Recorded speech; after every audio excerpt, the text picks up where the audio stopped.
Hablamos, Nación Tricolor. Venimos con otro video en este canal, otro Fusarca Tricolor. Hoy en español rítmico para hablarmos de la Legión Extranjera de São Paulo. Deixa tu me gusta, subscreve em nosso canal. Gostaram? Sejam bem-vindos a mais um Fusarca Tricolor. Hoje, em ritmo muito espanhol, para a gente falar sobre os gringos do São Paulo e a legião estrangeira que agora cada vez mais ultrapassa o limite da CBF, mas não do nosso gosto, né? Então vamos nessa, vamos falar de cada jogador bem rapidinho, pra gente saber aí, porque vai sobrar pra alguém. Alguém vai dançar. E esse alguém sabe quem? Já diria Pedra Letícia. Então, vamos bater um papo sobre os gringos do São Paulo. Então, já vai deixando o seu like aí, vai se inscrevendo no nosso canal. Desde já agradeço a todos que sempre estão conosco. Gostaram? Olha só, falando um pouquinho primeiro do Rojas. Atleta de 32 anos, passou 2 anos lesionado. Fez bem pouquíssimos jogos bons antes da lesão. A gente podia até dizer que ele estava rendendo, mas era aquele time meio complicado do São Paulo, então qualquer um rendia, né? Enfim, depois que se lesionou, não fez uma sequência, não teve boas partidas. O São Paulo acabou renovando com ele, não sei se por pressão, não sei se por falta de opção, não sei o porquê, mas o São Paulo renovou com o Rojas e o futebol dele ficou na renovação ou até na cirurgia, né?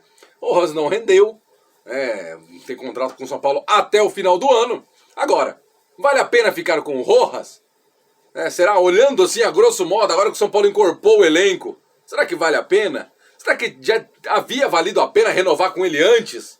Eu particularmente acho que não, né? Então, eu acho que o Rojas, arrivederci Rojas, acho que ele não fica no São Paulo. Outro que também agora já começa a ser colocado em xeque é o Galiano, né? O Galiano que vai custar aí para o São Paulo 3 milhões de reais, junto ao Rubio. Ele tem 21 anos, é jovem, é um jogador que despontou na base, porém não engrena, não consegue ser titular. Por algum motivo, ele não consegue sequer ter minutagens, né? Ele jogou 23 jogos pelo São Paulo, fez um golzinho, né? Então a gente precisa, inclusive em algumas partidas eu cheguei até a questionar, falei, pô, o São Paulo deveria comprar o Galiano. Mas é porque a gente não tinha muita opção, né? Então o paraguaio Galiano, jovem paraguaio Galiano, é outro também que tá na berlinda, viu? Tá próximo de acabar não ficando no São Paulo. Eu particularmente, depois da chegada aí de alguns jogadores, eu não sei se eu compraria o Galiano. O problema é que 3 milhões para um jogador que pouco rendeu, né? Então eu honestamente não sei se eu ficaria, não. O Galiano eu tenho minhas dúvidas. Eu particularmente acho que ele não vai ficar, mas se eu fosse o diretor do São Paulo, se fosse eu que assinasse, eu não sabia, não teria certeza se eu iria fechar o contrato com o Galiano ou não. Honestamente eu fico na dúvida. Por mais que os números dele sejam ruins, é um valor um pouquinho alto porque ele tem produzido, mas eu tenho minhas dúvidas sobre o Galiano, né? Queria que ele tivesse mais oportunidades para mostrar, para tirar essa dúvida, né? Mas não sei se será possível, né? Outro que veio, e esse aí veio com boa parte daquele primeiro valor de investimento no começo do ano, foi o Orejuela, né? O Orejuela que o São Paulo pagou 12,2 milhões para ter o atleta, tem contrato até final de 2025. É um atleta que não consegue se firmar, machucou, na sua estreia fez um gol de cabeça, depois ele teve aquele jogo contra o 4 de julho que ele foi improvisado na zaga, que foi terrível, terrível, e depois daquilo lá nunca mais conseguiu mostrar um bom futebol. Foi até titular em algumas partidas, mas não consegue se mostrar, não consegue engrenar, não consegue ser titular. E tem horas que ele consegue ser reserva do Igor Vinícius, que também não é um primor, mas ele consegue ser a terceira opção muitas vezes, até porque a primeira opção é o manda-chuva do São Paulo, chamado Daniel Alves, né? Que não pode criticar o Daniel Alves, porque tem muita gente ainda que defende o próprio, né? Então, eu honestamente queria ver o Orejuela melhor, eu queria ver o Orejuela O Orejuela do Cruzeiro, o Orejuela do Ajax, o Orejuela das categorias de base, mas precisa, né, precisa mostrar também no treinamento, né, Orejuela? Que se você ser reserva do Igor Vinícius, né, que é esforçado, que é rapidinho, que é ligeirinho, mas você precisa acordar, né, seu Orejuela? Vou te contar uma coisa, hein? Outra coisa, outro que também eu coloco em xeque a permanência dele, o Orejuela não sei se, eu acho que não fica, acho que fica, porque o contrato dele é muito longo, né? Então acho que o Orejuela fica. Agora, outro que eu acho que não fica é o Martim Benítez. Veio com a expectativa muito grande, emprestado pelo Independente até o final desse ano, veio com uma expectativa enorme. E é bom jogador. O Benítez é bom de bola. O Benítez entende da função de armador. Mas também ele entende da função de DM. Entende da função de não estar disponível. É inacreditável. Mas o São Paulo muito provavelmente não deve ficar com o Martim Benítez. Deve acontecer em uma barca gringa, né? E o Benítez deve estar dentro dessa barca. É uma pena, porque é um jogador que... O tempo que fica em campo é um jogador lúcido, é um jogador que sabe o que faz, diferentemente de muitos cabeças de baga que tem no São Paulo, né? E para vocês terem uma ideia, o Benítez, se o São Paulo quiser ficar com ele, 16 milhões é o valor. Ele fez 27 jogos com a camisa do São Paulo. E a média dele em campo é de 49 minutos. Teve acho que 3 ou 4 jogos, né, que ele ficou aí um jogo inteiro, inclusive um deles foi aquele jogo desnecessário contra o Vasco, né, que o São Paulo estava classificado lá em São Januário. E aí ele ficou o tempo inteiro. Mas é um jogador que não rende, é muito bom, mas você nunca consegue ter ele à disposição. Quando o São Paulo precisa, ele não está, né? Ele não estava na final do Paulista, ele não estava na eliminação da Libertadores, né? Tá machucado, quer dizer, estava no banco, né? Mas aí tá aí lesionado, uns 3, 4 dias, aquela coisa toda. E aí? Vale a pena? Não vale? Será que é bom pagar? Será que não é bom? Eu tenho minhas dúvidas em relação ao Martim Benítez. Eu particularmente acho que ele não vai ficar. E se ele não ficar, problema pro Crespo, que vai ter que achar um outro meia armador. Como que o Crespo vai achar? Não sei se vai vir da base. Tem o Pedrinho que tá crescendo aí no Sub-20 com o Alex. Tem aí Gabriel Saro. Nestor tá sendo testado mais à frente. Não sei. Não sei se as opções do Crespo são tão fartas assim. Vamos esperar para ver o que vai acontecer aí com o nosso Benítez, né? O Samurai Jack, né? Que às vezes ele usa aquele coquinho igual do Samurai Jack. Mas aqui no São Paulo é conhecido como Lobo Benítez. Vamos esperar. Porque 16 milhões também é embaçado, hein, Benítez? 16 milhões, irmão. Sei não, hein? Sei não. Agora, 2 estrangeiros, 2 gringos que não tem o que se questionar. Um deles é o Robert Arboleda. Bom zagueiro, tem lá suas trapalhadas fora do campo, tem lá o seu... Né, que a gente sempre fala, o problema do Arboleda não é bola, aqui, ó, é o cabeça. Às vezes o tico e o teco dele trava, às vezes o tico e o teco dele não funciona, e aí ele acaba fazendo um negocinho ou outro aí que acaba colocando ele em risco, né? Mas é um jogador incontestável na zaga do São Paulo. Quando ele tá jogando é uma outra coisa. Não é aquele zagueiro de primor técnico que joga elegantemente, igual o Miranda, por exemplo. Mas é um jogador que você tem uma certa confiança. É aquele zagueirão mais estilo zagueiro raiz. A bola vem, ele mete o pé na bola e tá tudo certo. Se precisar dar no meio do jogador, ele dá no meio do jogador. É um jogador rápido, é bom pelo alto.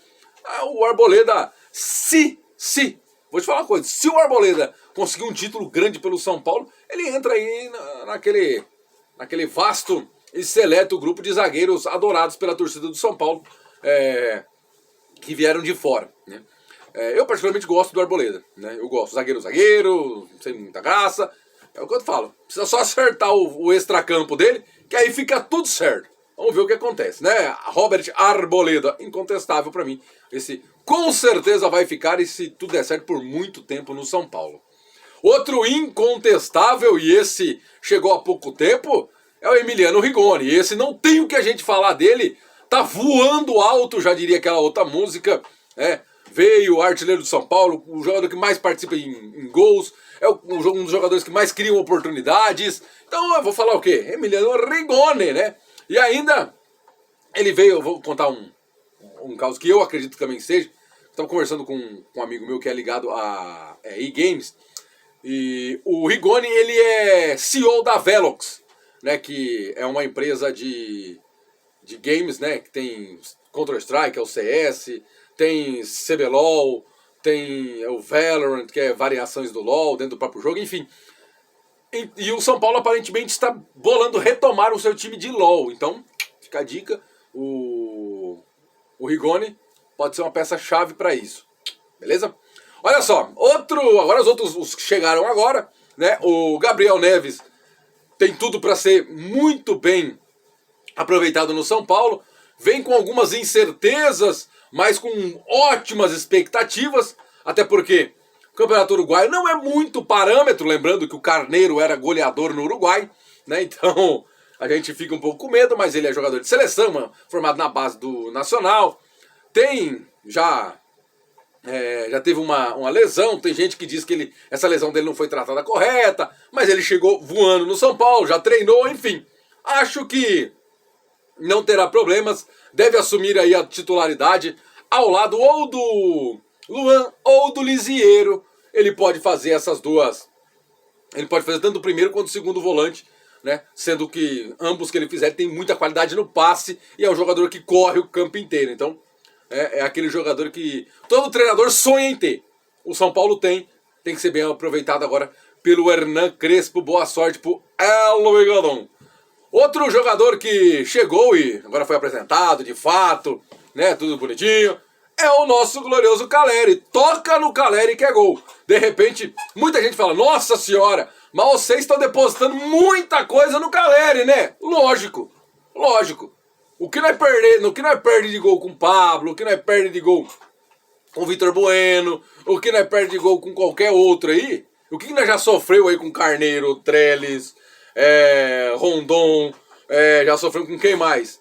Chiesa, Jesus amado, né? Jesus amado, e tudo isso pós-Caleri.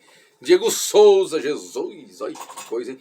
Então, tudo isso pós-Caleri. Então ele tá de volta, voltou para sua casa e a gente tá levando uma expectativa até um pouco grande para cima dele. Eu quero esperar um pouquinho, porque eu sei que ele não vai voltar já metendo gol e aquela coisa toda. Eu tenho essa consciência, acho que todo mundo tem. Mas é aquela esperança que se renova de termos um goleador, de agora as bolas que, como aquela do Palmeiras, né, Pablo? Que era para ter feito, ele guarde uma ou duas, não é mesmo? Então, é essa a expectativa que nós temos do Caleri, deva ser titular também do São Paulo. Essa é a legião estrangeira do Tricolor. Então lembrando que, provavelmente, Rojas, Galeano e Benítez não devam ficar, tá? Essa é até a informação que nós temos de um ou outro portal aí, que eles não devem ficar. Então o São Paulo vai precisar se organizar, principalmente se a saída do Benítez for concretizada. Essa saída é uma saída que o São Paulo vai ter que se organizar e bem, para não ter problemas nenhum. Por quê? É o jogador que pensa o jogo, não é mesmo? Então, o São Paulo ainda não tem esse jogador de sua característica no seu elenco. Beleza? Acho que é isso, nação. Batemos um papo sobre a legião estrangeira. Outra coisa, lembrando que a CBF deixa 5 estrangeiros por jogo, né? Então, tirando 3, ficamos com 5 de fato. Beleza? Então, até a próxima, nação. Muito obrigado. Se inscreve no nosso canal. Ou, como já diria nosotros, deixa tu gusta, deixa tu me gusta e suscríbete a nuestro canal. Gracias, muchacho. Hasta la próxima.